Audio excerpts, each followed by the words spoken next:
Mental health is a scam. It's a lie.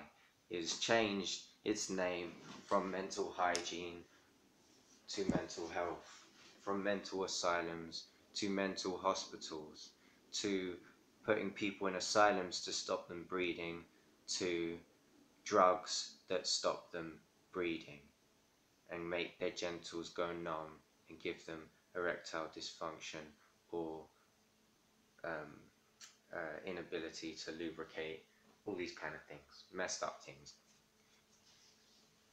I was 9 years old when I went through some distress and I was having a hard time, and the state health service that are our trusted, for some reason, doctors came up. They delivered me safely as a baby, fair enough. They gave me vaccinations that made me unable to cope, most likely. And they lied to my Jewish mum. Remember that people put their children on trains. They were tricked and coerced by the Nazis, whose system was organized by psychiatrists systematically to medicalize mass systems of genocide. So the National Health Service Act of 1946, just after World War II, certainly had a lot to be exploited from the funders and donors that funded the Nazi German politics. Okay, the Rockefellers, the aristocrats, the Venetian Empire that built up its mass wealth through drug dealing. So I was 9 years old, right? And these doctors were the so-called experts. They put on a nice face. They put on a nice smile. Maybe they were trying to help. For one thing's for sure, they turned up to work 5 days a week and picked up, I don't know, 60 grand a year for their job. That was their job. They turned up to work and did their job. And they put on a nice smile and a nice face and said or felt like they were trying to help. But they didn't just say they were trying to help. They did not say that. They said they were experts. They said they're taking me to a hospital. They told my mum they are experts. Bear in mind, they delivered me safely from a hospital. In this hospital who had all the kids on drugs. Well, I was put on drugs before that because the standard treatment the doctors give, they gave drug dealing, and they lied. They say we're the experts. They didn't. They were not experts on these drugs at all. In fact, they hadn't even read the manufacturer leaflets, which are regulated by drug companies. Of course, they should. Don't say you're an expert and lie. They said they lied. They said we'll take you off the drugs. We'll take you off the drugs after we've done some therapy. That was a lie. They never planned to do that either. There's no system set up to do that. There is no drug with, there is no lower doses that you can get of these medications to withdraw of them either. Oh, and that's another lie. They didn't tell you that they're drugs and they will have drug withdrawals. They didn't know that. They definitely weren't experts. They lied. These are trusted medical doctors that delivered me safely as a baby. They said, they took me out of school to do this. The experts, they'll have, and there were padded cells there, so they restraining a lot, and yeah, a lot of the staff were nice, and a lot of the routine helped, but putting kids on drugs and restraining them is not healthy. It's perverse. I got used to it. I would find it a hell of a lot easier to live like that for the rest of my life, institutionalized, to be honest with you. But it's perverse, and the drugs damage me because it's all about the drugs. It's just about the drugs. They expect you to take medication for the rest of your life, and they lied. They made me watch videos between They said I had chemical imbalances in my brain. This is my National State Health Service, right? They made me watch video propaganda, and it was with cartoon depictions of the serotonin receptors in my brain. They gave me so I would take my medications for life. This is the plan. They are not experts. They turn up to work. They give you genocidal drugs, and they give you lies and communist style propaganda to make sure you will take your medications and believe in your medication blankets for the rest of your life until you die an early death, because you won't live the rest of your life on psychiatric drugs. You'll get diabetes, you'll get inability to reproduce, you'll get brain damage, social problems from the brain damage. Antipsychotics that I was given for Tourette syndrome is officially called major tranquilizers before they changed the name and marketed them as antipsychotics. And there's no such thing as an antidepressant either. SSRIs are they're doing the same thing. They just damage your brain. I don't care whether people are being brainwashed like their medication blanket. They don't care that these genocidal drugs and plan and hygiene, this idea of mental hygiene on children, is making their genitals go numb. A lot of these people that come on forums and stuff on the internet, they don't even know if they ever even had a sexuality. That's how messed up it is. And sometimes you have to explain to children what the hell is happening to them, because they sure aren't getting it from their doctor. And that includes a psychiatrist, a doctor, whoever, usually from the National State Health Service. Not that private is any better, because they model themselves off of the State Health Service too, and in fact they're probably even more gung-ho with the drugs anytime someone wants or needs them. No one needs drugs. Drugs never help anything. They always make a problem worse.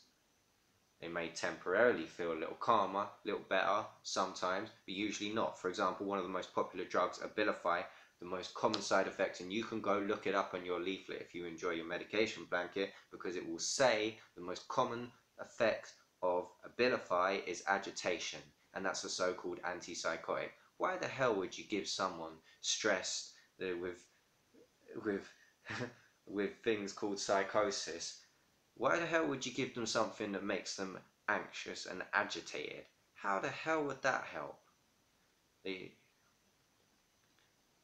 Well, that's just what the manufacturer leaflets say, and they are a gross under-exaggeration of the truth, because the real figures and the real truth is you can put your loved one in a mental hospital and you go visit them and they'll get worse and they'll get worse. Sometimes they'll be subdued and you'll like it in some way. It might be people might feel like they have a good solution, but there is always a better way. You can always move to the countryside. There's no reason why you cannot move to the countryside. You can find a better way to do things. You can find a better way to do this or that. Better environment to live in, better place to live in, more space and peace. No one says we have to live in a city and take drugs. Who made up that rule? God didn't make up that rule. Nature didn't make up that rule. God and nature didn't make up mental hygiene as a rule. We have distress for a damn reason. So I had to watch these chemical propaganda that there was something wrong with my brain. This is my National State Health Service. This would be a video. It was American GlaxoSmithKline. Some of it with some people talking, and they go to the cartoon with the serotonin bleeper thing that said I had something pathologically wrong with mine. And this has all turned out to be a complete lie, but they're still, as a matter of national state policies or governments, especially in the Western world, where the hell are Amnesty International? They're probably a front organisation. They get so I was 9 years old watching this stuff, right? They give me drugs, they give me antipsychotics for Tourette syndrome. What sense does that make? They give me antidepressants for OCD. I never had depression, but they market them antidepressants. The truth is, there's no such thing as antidepressant, and the creator of SSRIs, Candice Pert, wrote a book saying that she is upset because she created a monster, and that things like neurotransmitters have an effect on all parts of your body, important body functions. They knew this because they tested on rats in the 60s. You can go look this up on the US National Library of Medicine. They tested on rats in the 60s with serotonin, long before they started doing this. So they knew what it was about in the open, let alone what things they were doing underground. And they knew in these tests, they give these rats these drugs as kids and they wouldn't grow up to be healthy adults compared to the other rats on large scales. They would lose social and sexual mating relations. That's what those rats grow up to be. Those child rats in the open studies in the 60s on serotonin drugs, SSRIs, that were given them in the 60s, or serotonin drugs. MAOIs, which were the previous antidepressants, that's monoamino oxidase inhibitor. They destroy the protein enzyme processes. They destroy the amino acid of things like tyrosine and stuff, so it ends up by poisoning that amino acid system that your body does that God made you like. It will flood your brain with serotonin in certain areas somewhere down the line. That's how they got onto that. And they're blood thinners as well, MAOIs. People often do feel better on blood thinners, but it's dangerous. Your body would do it naturally if it was supposed to do it. Anyway, so this is collaboration between GlaxoSmithKline American and the Maudsley South London NHS, which I believe is related to, I think it's probably heavily related to the Royal College of Psychiatry, for all that's worth. Is it Royal Tyranny? That's related to the Priory, which is the Royal Bethlehem Hospital, which changed its name to after the Priory, which you know is the Bedlam, referred to as Bethlehem Institute, Mental Institute, the first mental institute in the world, and that's how they got into charity and PR, what this whole thing's based off of. But you can look at other info for that. You can find that out. It's really easy. Just type it into Google for that. But anyway, so I was 9 years old. This is in 2000. So I was still 11 when I was 10, 11, I think, when I was there. So that was in 2001. And they'd already been doing these drugs for like 30, 40 years or something. This is they've had enough time to lie to people about chemical imbalances, genetics, infections, biological markers that they just can't find because it's a lie. They don't care that it's a lie. They give you drugs anyway, and they lie and say these drugs are medications and they're correcting chemical imbalances. And my National State Health Service certainly did this to me, and they collaborated with drug companies to do it. And not surprisingly, all the kids were on drugs, and all the kids were restrained in padded cells, and they didn't necessarily always act like normal children did. Surprise, surprise, they were also on drugs. You can't be there on drugs. It's a national policy. You have to be on drugs. They call it medications. It's 2016 now. So it was messing with my sexuality. It says on the Soroxat leaflets, ejaculatory disorders. So I was ejaculating quite a lot. Like multiple wet dreams during the night, but not just one or two, like 4 or 5 or 6 in one night. Losing a lot of sleep during my childhood. It was really horrible. And then by the time I was like 19, my genitals started going numb. Started losing sensation in my genitals, which is a common characteristic of all the psychiatric drugs that I was on, and was told I should be on medicated for life. They didn't tell my family any of the real dangers, and in fact, when this started happening to me, after the first few blood tests, they said I had a brain tumor, and pretty much every day now I have to live with numb genitals that don't respond. Um, by the way, that's the same rate as, and very similar, a bit higher than the rate of people that suffer lack of arousal of their sexual organs from traumatic brain injury. Yes, that's brain damage, TBI. They have similar problem of that. So I'm really fit and healthy. I can run more than anyone at football. I'm still young and fit and healthy. But it's the worst thing in your life to lose your humanity, your connectedness to humanity, sensation in your genitals. Your brain doesn't send proper signals. It's disgusting. I should have been enjoying my young life. I was so happy to be out of mental institutions. I have my own job and flat, looking forward. I could be around, I was allowed to be around normal people. So I was really looking forward to this. I realized that I could get on with normal people, that normal people like me, men, boys and girls, men and women. Um, I could live in the normal world. Instead, I was statemented. I had to go to a special needs school too, and they focus on not the school does, but the pathology focuses on the way everyone's pathologized.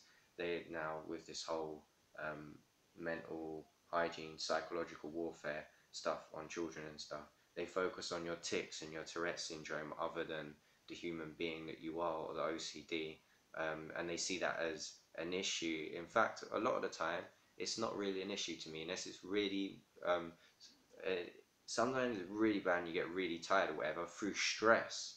And anyone reacts badly in stress in whatever ways they react badly. But really, I can multitask. I can have a bunch of ticks, and my balance was just better because I'm like, um, when I'm doing certain things, um, but it doesn't matter. I mean, it doesn't need to be pathologized and looked in that way. So I had to go to a statement special needs school and stuff. There were better people were chucked in there from all different type of places.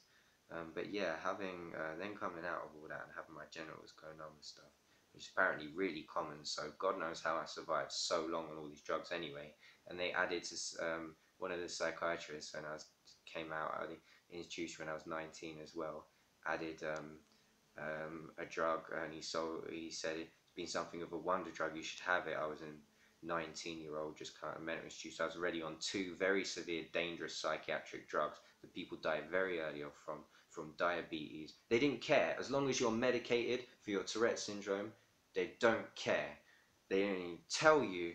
They don't care if you die younger, get diabetes, and just all these horrible problems and die from these drugs. They don't care as long as your tics are medicated. They never once asked me, do you mind, do you want medications for your tics, are you happy the way you are? And it's not like they work. Antipsychotics don't work. They were called major tranquilizers before. They do not work for tics. They do not work for Tourette syndrome. They're just selling drugs, the same drugs, and antidepressants. I was never depressed, so a lot of these idiots that are supposedly expert psychiatrists would just assume I've got depression or because I'm on antidepressants. No, I had OCD. That's not. I have OCD and Tourette syndrome. Not had, but the way I'm explaining it, had. I don't have depression. I never did have depression. So a lot of these so-called experts meant to be psychiatrists, even they, this is how lack of science they have to be, how lack of real. They have to come up to you and say, and assume that you're depressed, even though they give these drugs for everyone anyway. So a lot of my notes said I'm depressed, when I'd never had depression or depressed or whatever. They would just write it in the notes anyway, and they write what they want. And then you go to you go see any person at a state hospital or a local GP clinic, and it says on your files whatever the last person wrote, has a history of mental health problems, is depressed or whatever. It's a bunch of rubbish. It's part of the genocide agenda. I'm yamming on too much. YouTube isn't that important. I'm going to fight this in the real world, and it will crumble and it will fall, and they've been caught out for their lies. This is like the history of it. Um, um,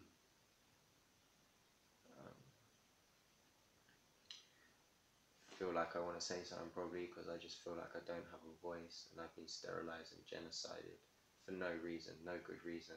I wasn't. I was lied to. I was tricked. My Jewish mum was lied to. I'll stop going on about that much because they've done as much as they could to help me. My mum and dad have done as much they could to help me. They were doing everything, and the doctors gave. Why should they be such lying? Why should they do that? Whether they're trying to be nice or not, they weren't. I don't go around saying I'm an expert at this when I'm not. They delivered me safely as a baby. Okay, that was good. Although they gave me vaccinations to mess me up and didn't look like it either. They're giving everyone vaccinations, but they're not the expert, so they certainly shouldn't be saying things are safe and effective and experts and lies. Just tell us the truth. We can handle the truth. Don't lie to people with coercion. You don't know the consequences. Then don't lie to people with coercion and say you're the expert, the safe and effective. They wouldn't have permanent effects. That's just impossible. The thing I've been hearing for the last 6 years, as I've been walking around with numb genitals and stuff, just horrible things, unable to have a social and sexual life that I had, and anademia, which is a Greek name on a side effect leaflet. They use Greek in medicine to to show off and pretend that like they know things and you don't know things. A lot of doctors are running around hospitals working hard and stuff, but you really do need to be responsible because drugs have serious consequences, and they're restricted drug trades for a reason. Even though the one world government is trying to take over the world of planet like this anyway, they have a pot in the war on drugs. They amass their fortune on drugs, whether it's the war on drugs or the prescribing of drugs in their restricted drug trade that has a massive market. But um, uh, lying to people to kill them and trick them, whether you are willfully negligent or not, is not okay. Whether you get compensation or not is not okay. I am not entitled to any compensation under these laws for some reason, no matter that they've destroyed my life. And most people with this, a lot of people die with this, obviously, and most people do not tell anyone, obviously.